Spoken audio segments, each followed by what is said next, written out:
4 ही जाता है, तो मेरा फोकस 12 मार्कर पे ज़्यादा रहता था। हम लोग का चैनल वगैरह कभी आप देखें? हाँ सर, आपके ही चैनल से मुझे पता चलता।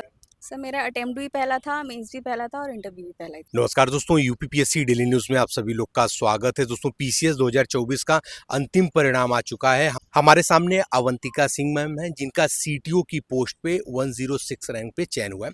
सबसे पहले तो अपने चैनल की तरफ से बहुत ढेर सारी बधाई व शुभकामनाएं देते हैं। Thank you so much sir. हमारे जो व्यूवर्स हैं, आप सबसे पहले तो इनको अपना एजुकेशनल बैकग्राउंड बताएं क्या रहा सर मैंने बीएससी ऑनर्स किया है मैथमेटिक्स सब्जेक्ट से, हिंदू कॉलेज दिल्ली यूनिवर्सिटी। फिर मैंने एमएससी कंप्लीट किया था हंसराज कॉलेज दिल्ली यूनिवर्सिटी से। उसके बाद सर मैं अभी 3 साल से as a lecturer cum incharge principal है। जीजीआईसी बिसौली बदायूं डिस्ट्रिक्ट में कार्यरत हूँ। अच्छा, बहुत बढ़िया। ये आपका यूपीपीसीएस में कौन सा अटेम्प्ट था? मतलब अटेम्प्ट, मुख्य परीक्षा और इंटरव्यू सब बताइए। सर मेरा अटेम्प्ट भी पहला था, मेंस भी पहला था और इंटरव्यू भी पहला ही था। अरे बहुत बढ़िया। माध्यम कौन सा रहा आपका? मेरा सर इंग्लिश माध्यम था। तो पहले ही प्रयास में आपने मतलब कब से सोच रहे थे तैयारी करने के लिए, या कई समय से तैयारी कर रहे थे आपने? सर सोचा तो नहीं था, मेरा एजुकेशन बैकग्राउंड की तरफ ज़्यादा फोकस था, लेकिन जैसे वैकेंसी असिस्टेंट प्रोफेसर वगैरह की आ नहीं रही थी और फिर मन नहीं मान रहा था कि इसी पोस्ट में रहना है, तो फिर फादर ने और मेरी सिस्टर दोनों ही सिविल इसमें पोस्ट में हैं, तो उन्होंने सजेस्ट किया कि आप भी प्रिपरेशन करो, तो उन्होंने थोड़ा इंस्पायर किया कि करो, कर लोगे, तो फिर सब इसीलिए पहला अटेम्प्ट दिया था। अच्छा, पहला अटेम्प्ट आपने दिया था, तो आपने अपनी तैयारी कैसे रखी? आपकी स्ट्रेटजी क्या रही? आपके सोर्सेज क्या क्या रहे थे? प्रीलिम्स को लेकर कैसे किया आपने, बताइए।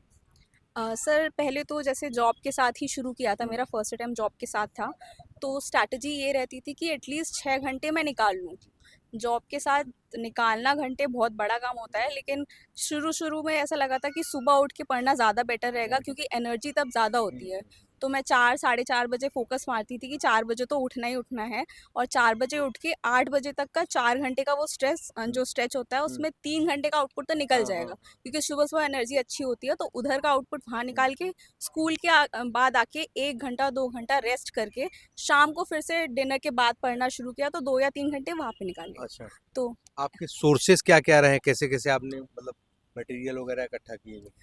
सोर्सेज मेरे एक पर्टिकुलर कोचिंग के नहीं थे, मैंने शुरू में तो सारे जितने भी टेलीग्राम पे अवेलेबल नोट्स होते थे उनके देखे थे।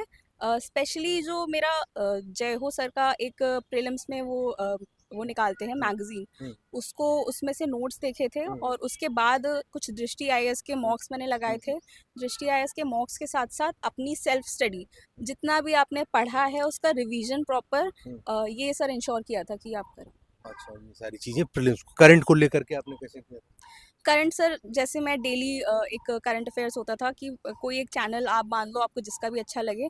इंग्लिश मीडियम था मेरा, तो मैं एक परचम क्लासेस चैनल था उनका मैं मैनेज करती थी, daily current affairs, weekly current affairs और मंथली करंट अफेयर्स। उससे रिवीजन आपको नोट्स बनाने की ज़रूरत नहीं पड़ती थी, प्रीलिम्स वहीं से कवर हो जाता अच्छा, था। पीसीएस 2025 को आपने टारगेट किया था कि हमको ये देना है।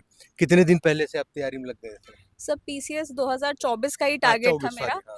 24 का मैंने दिसंबर 2023 में शुरू करा था। वैसे 24 का पहले ये था कि मार्च में होगा, तो मैंने बस टारगेट बना लिया था कि मुझे जैसे तैसे जितना भी टाइम हो उतना करना है। वो तो लकीली अब मेरे लिए थोड़ा बेनिफिट हो गया, एक्सटेंड हो गया वो पीरियड, तो मैं अपनी पढ़ाई उसमें और शार्पन करती गई उस चीज़ को। अच्छा, अब मुख्य परीक्षा के लिए हम लोग जान लेते हैं कि मुख्य परीक्षा में आपने कैसे अपनी तैयारी रखी? सोर्सेज सबसे पहले बताइए, मुख्य परीक्षा के लिए सोर्सेज आपके क्या-क्या थे? सब मुख्य परीक्षा के लिए एक तो मुझे आइडिया नहीं था ज़्यादा, तो मुझे किसी फ्रेंड ने बताया था, एक जय हो स्टडी करके चैनल है टेलीग्राम पे, उस पे ग्रुप चलता था, अर्जुन बैच करके ग्रुप चलता था, तो मैंने उत्कर्ष सर और सूरज द्विवेदी सर हैं, उनके सहारे से अपनी जो भी मेंस की आंसर राइटिंग है उसे बेटर किया, और जो भी मिस्टेक्स थी वो सर बता देते थे कि आपकी मार्किंग, मतलब मार्किंग के हिसाब से पता चल जाता था कि आंसर अच्छा है या बुरा है, तो उसमें थोड़ा मुझे हेल्प मिली है।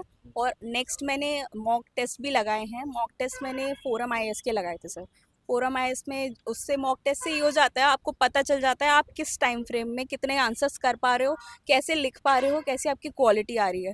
अगर आप घर पे, मतलब मेरे साथ घर पे नहीं हो पाता था, तो मैं वहीं सेंटर पे जाके एग्ज़ाम में प्रॉपर टाइमिंग में उस जो पूरा फोकस होता है ना कि सेंटर पे आप कैसे लिखोगे, तो वो वहाँ पे जाके मुझे अपना आकलन हुआ कि मैं कैसा कर रही हूँ। तो आपने यूपीपीसीएस 2024 की मुख्य परीक्षा में किस प्रकार से क्वेश्चन के आंसर लिखे थे? कैसे, जैसे 150 शब्द के लिखने वाले जो क्वेश्चन के आंसर थे उसको, और 200 जो शब्द के लिखने वाले क्वेश्चन के आंसर थे, इनको कैसे लिखा, कैसे फ्रेमिंग करी, थोड़ा सा इसके बताएं। सर जो 8 मार्कर थे और 12 मार्कर थे, मोस्टली ऐसे कहा जाता है कि आप टाइम बैलेंस करने के लिए 8 मार्कर्स में उतने आपको मैक्सिमम मैक्सिमम बहुत रेयर वो 6 नंबर देते हैं, उससे ज़्यादा आपको कभी मिलेंगे नहीं, एवरेज 4 ही जाता है। तो मेरा फोकस 12 मार्कर पे ज़्यादा रहता था और मैं स्टार्ट भी वहीं से करती थी। आंसर को सबसे ज़्यादा इम्पोर्टेंट है, मतलब जितना मैंने लोगों से सुना है, एक तो क्रिएटिविटी आपकी होनी चाहिए, राइटिंग अच्छी होनी चाहिए, वो मैटर करता भी है मुझे लगा एग्जाम में, क्योंकि जब क्रिएटिव आप लिखते हो, नीट एंड क्लीन लिखते हो, तो आपके पॉइंट्स और उभर के बाहर आते हैं। एग्जामिनर के लिए आप जितना इजी करोगे पेपर चेक करना, वो आपके लिए बेनिफिट देगा। आप उसमें थोड़ा कटापिटी कर रहे हो, थोड़ा ऐसे ऊपर नीचे करके लिख रहे हो, तो वो एक इंप्रेशन गलत जाता है। तो सर मुझे ये लगा कि आप अपने आंसर्स को क्रिएटिव रखो, फ्लो चार्ट्स, डायग्राम्स मस्ट रखो कि डायग्राम इतने तो आपको डालने हैं, हर एक क्वेश्चन में एक या तो मैप हो या एक डायग्राम हो। ये मैं इंश्योर करती थी, जिससे कि आपका आंसर एक क्रिएटिव वे में लगे और आपको लगे कि आप फैक्ट्स के साथ अपना आंसर रिप्रेजेंट कर रहे हो। अच्छा, तो जो 200 शब्द के आंसर रहते थे उसमें कुछ कम भी आप करते थे, कुछ शॉर्ट्स में भी आंसर वगैरह लिखा आपने? सर मेरा बहुत ज़्यादा फोकस ये रहता था कि मैं जो 3 पन्ने हैं वो पूरे भरूँ। अच्छा। इतना होता था कि 70% मैं तीनों पन्ने, तीनों क्वेश्चन, जी, जी, तीनों पेज भरती थी। जी। 10 के 10 में अगर किसी में मेरे पास मटेरियल नहीं है तो मैं 2 तो प्रॉपर भरती थी। हाँ, तीसरे में बस इतना कि थोड़ा बहुत कंक्लूजन हो लिख दिया है जाता। ऐसे, जी, क्योंकि अब मटेरियल हर कोई आप पूरा नहीं कर नहीं सकते कर हो। सकता है। 70% क्वेश्चन पेपर आपको अच्छे से अटेम्प्ट करना है, अच्छा, ये फोकस रहता था। हम लोग का चैनल वगैरह कभी आप देख?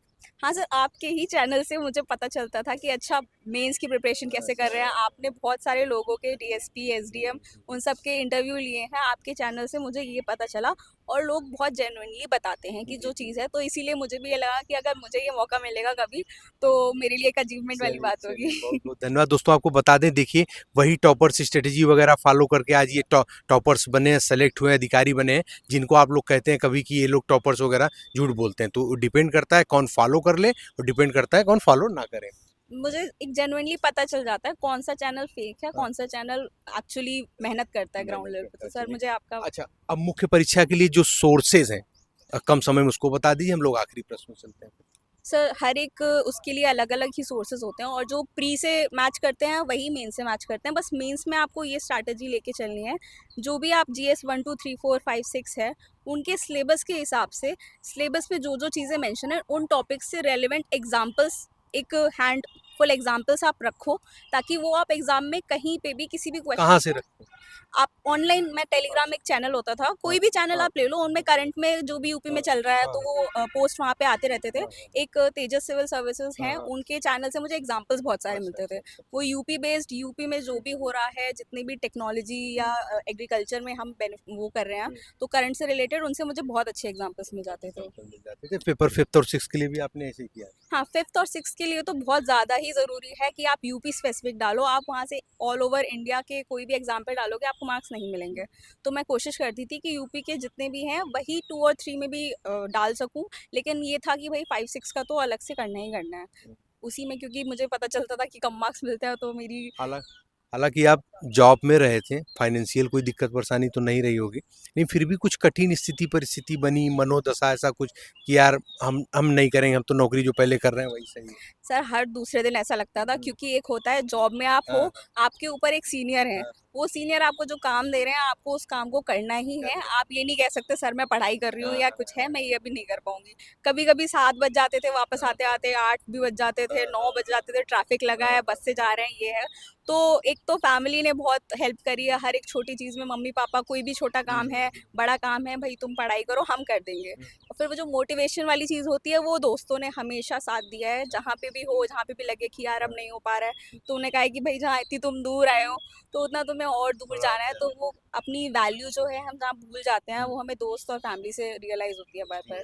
चलिए, बहुत-बहुत धन्यवाद और आपको बहुत-बहुत शुभकामनाएँ भविष्य के लिए। क्या आपने बहुत कीमती समय हम लोग के चैनल के लिए दिया है, इसके लिए धन्यवाद और भविष्य के लिए बहुत ढेर सारी बधाई व शुभकामनाएँ। Thank you so much sir, मुझे तो बहुत अच्छा लगा। धन्यवाद। तो जी हाँ दोस्तों, जो भी चैनल पर नया हो चैनल को सब्सक्राइब करके बेल आइकन जरूर प्रेस कर दें, ताकि उत्तर प्रदेश लोक सेवा आयोग और अन्य भर्ती विभाग तरफ से कोई भी महत्वपूर्ण अपडेट, साथ ही में से टॉपर्स मोटिवेशन वीडियो आपसे लोग से मिस ना होने पाए। मिलते हैं अगले वीडियो में, तब तक के लिए जय हिंद, जय भारत, नमस्कार।